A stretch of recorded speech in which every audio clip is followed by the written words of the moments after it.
Jelang acara puncak KTT G20 atau G20 Summit yang akan digelar pada tanggal 15 hingga 16 2022 mendatang, telah digelar juga jalur Sherpa Track yang keempat, di mana memang dibicarakan aspek-aspek yang akan diberikan kepada para leaders atau pemimpin dari negara-negara untuk dibawa ke forum KTT G20 pada tanggal 15 hingga 16 November 2022 nanti.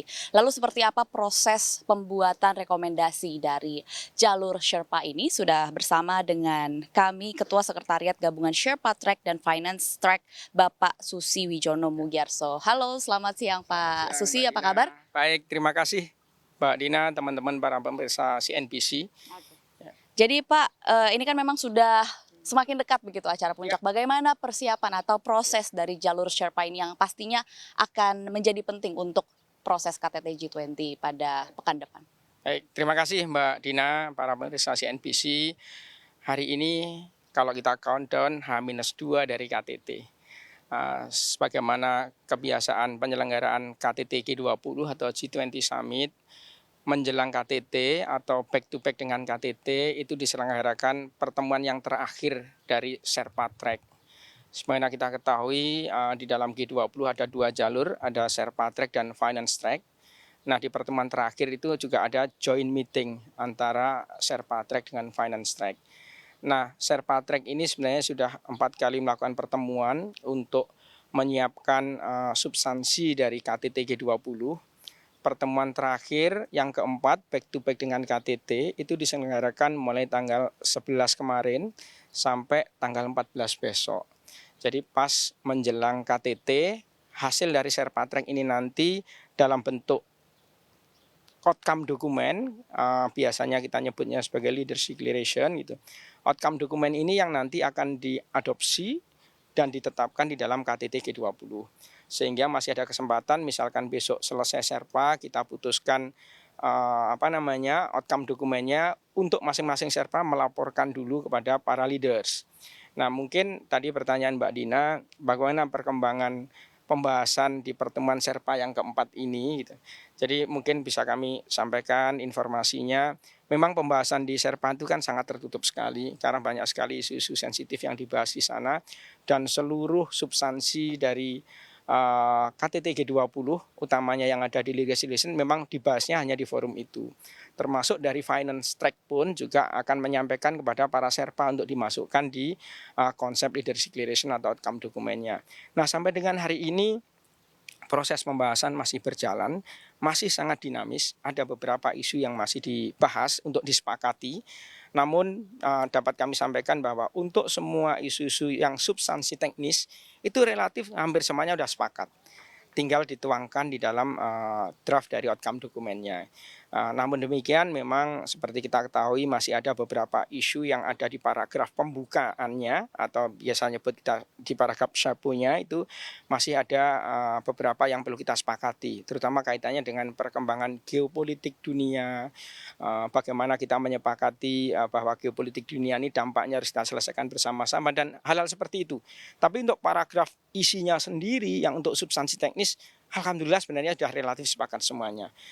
Karena itulah Mbak Dina sebenarnya kalau melihat proses 3 hari ini, insya Allah kami sih optimis. Itu Mbak Dina.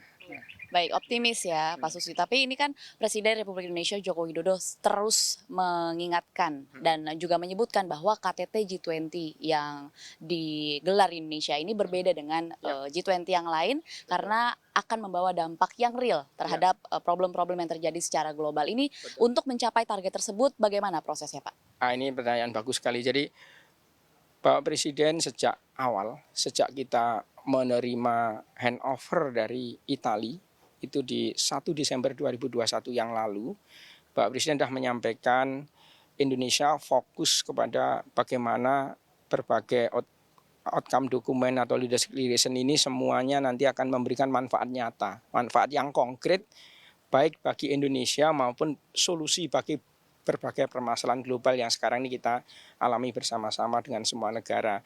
Karena itu sejak awal kami sudah menyiapkan terutama di Sherpa.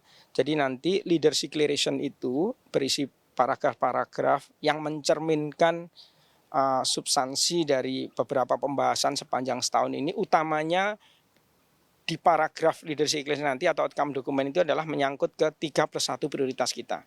3+1 itu adalah isu mengenai arsitektur kesehatan global, kemudian terkait dengan transformasi ekonomi berbasis digital, terkait dengan transisi energi dan ketahanan pangan. Nah, di luar yang paragraf utama tadi, kita akan membuat aneks, ada lampiran di sana.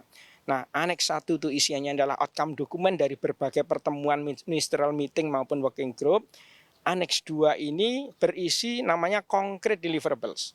Concrete deliverables itu isinya adalah proyek, program, inisiatif yang melibatkan kerjasama multilateral.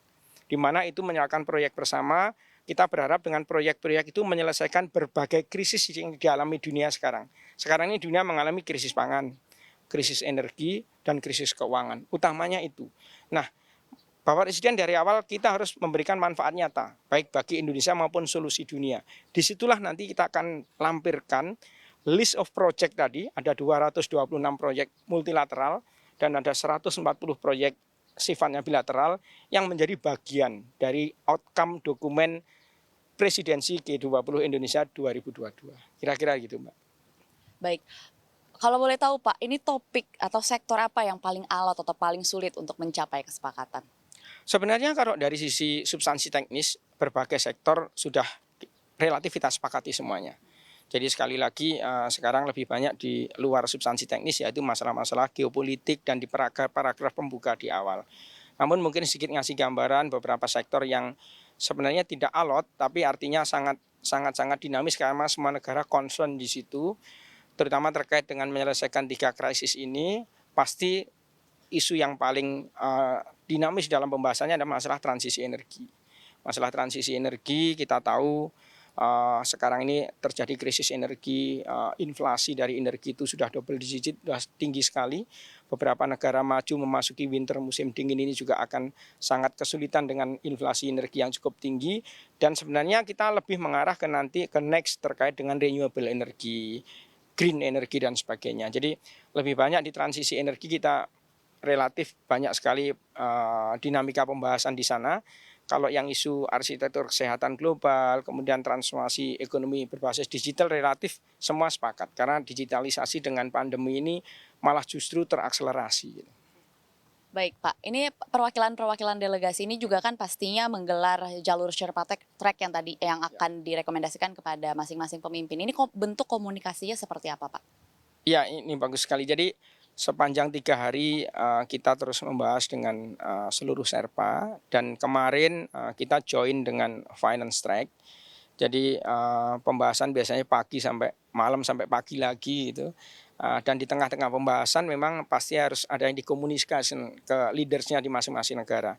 Kita memfasilitasi berbagai pembahasan tadi, baik di tingkat plenary yang rapat plenonya, kemudian ada yang bilateral kalau ada 2-3 negara saja yang nggak sepakat, daripada nanti menghambat proses keseluruhan, kita keluarkan, kita sediakan banyak sekali bilateral meeting.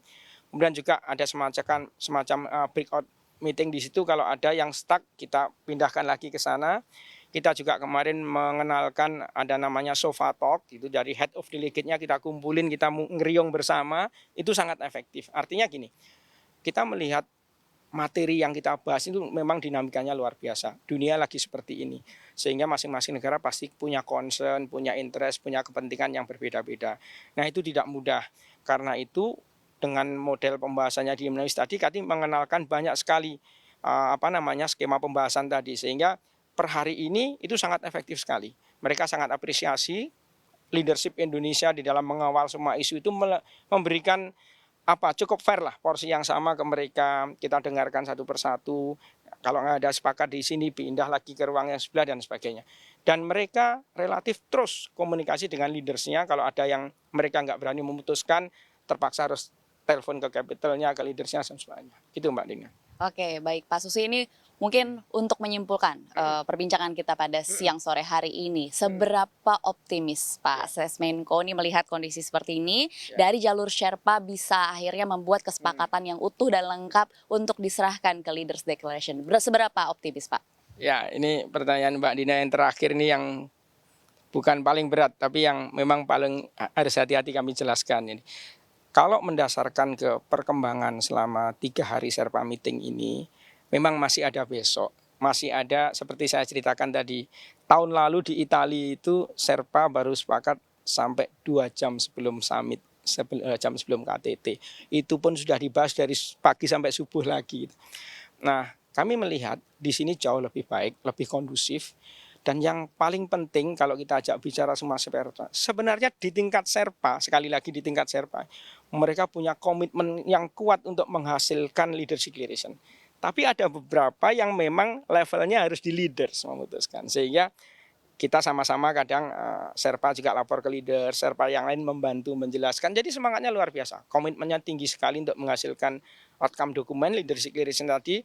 Kalau melihat itu semuanya, saya insya Allah optimis bahwa KTT G20 Indonesia itu akan menghasilkan semacam leadership declaration outcome dokumen, melanjutkan tradisi KTT G20 yang selama ini selalu mencapai outcome dokumen. Jadi sejak awal KTT G20 selalu menghasilkan outcome dokumen, Mbak, leadership declaration. Nah, di Indonesia mudah-mudahan melanjutkan tradisi itu, dan ini sangat penting untuk presiden bagi KTT G20 tahun berikutnya yang dunia masih kondisinya seperti ini.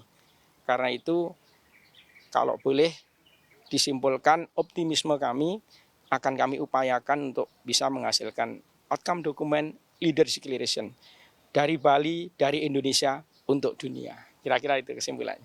Optimis berarti ya Pak Optimis, ya. Semoga memang dari jalur Sherpa ini segera memang bisa membuat rekomendasi dengan bentuk leaders declaration yang akan dibawa ke KTT G20 nanti. Terima kasih Terima kasih, Pak Mbak Susi Dina. atas Terima kasih. waktunya. Sehat selalu. Ya, makasih. Demikian perbincangan kami berkaitan dengan jalur Sherpa yang hasilnya akan dibawa ke forum utama KTT G20. Tim Liputan CNBC Indonesia.